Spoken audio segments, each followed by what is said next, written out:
Pape Cherfal, Bonjour Yacine, bonjour Pierre Touré. Bonjour Pape Cher. Alors l'information c'est que Diary Sow a été retrouvé, mais pas à Paris comme on le suggérait depuis quelques jours, mais à Bruxelles en Belgique.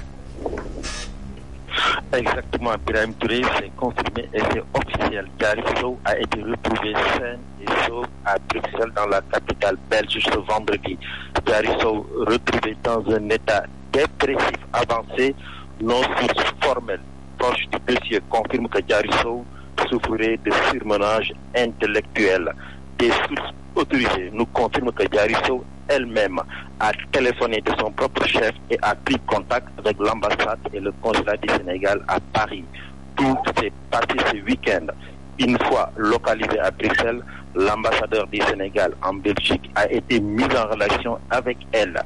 D'ailleurs, c'est le consul du Sénégal et l'ambassadeur du Sénégal à Paris qui se sont déplacés pour aller jusqu'à Bruxelles la chercher et la ramener ce samedi à Paris. Diary Sow, une fois à Paris, a été remise ce dimanche à Serigne Mbaye Thiam qui a fait le déplacement sur Paris. Elle, Diary Sow, va subir des examens médicaux et psychologiques car elle est dépressive. Nos sources nous ont aussi confirmé que sa maman Binta Sow n'est pas présente dans la capitale française. Quant à la reprise de ses études au lycée Louis-le-Grand de Paris, nos renseignements nous confirment que pour l'instant, Diary Sow devra subir une batterie de tests médicaux pour y voir plus clair. Paris, d'où vous a parlé Pape Cherfal pour la radio Zik FM.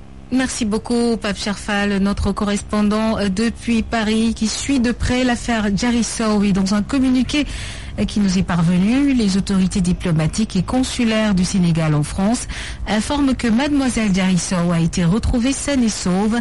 Elle se trouve présentement en compagnie de son parrain, monsieur Serigne Mbaye Thiam. Des autorités diplomatiques et consulaires du Sénégal qui, dans un communiqué, remercient le gouvernement français pour son assistance efficace, ainsi que l'ensemble de la communauté sénégalaise en France, en particulier les étudiants, pour leur soutien. Nous revenons au Sénégal et c'est pour parler de ces chiffres. Le Sénégal s'approche de la barre des 600 décès liés au Covid-19. Ce jour, 7 morts sont encore déplorés. Ce qui porte à 582 le nombre de décès depuis l'apparition de cette pandémie. Et sur les derniers tests effectués, 266 sont revenus positifs au coronavirus. Il s'agit de 111 contacts suivis de 2 cas importés de l'AIBD et 153 cas issus de la transmission communautaire, mais également 51 cas graves sont pris en charge dans les services de réanimation. Nous écoutons Dr Ousmane Gueye, directeur du SNEPS. Sur 2099 tests réalisés, 266 sont revenus positifs. Les cas positifs sont répartis comme suit. 111 cas contacts suivis par nos services, 2 cas importés enregistrés à l'aéroport international Blaise Diagne de Diass, 153 cas issus de la transmission communautaire, 205 patients hospitalisés ont été contrôlés négatifs et déclarés guéris. 51 cas graves sont pris en charge dans les services de réanimation. 7 décès ont été enregistrés ce dimanche 24 janvier 2021. L'état de santé des autres patients hospitalisés est stable. Sachez également que le Sénégal compte 24 993 cas positifs, dont 20 681 guéris.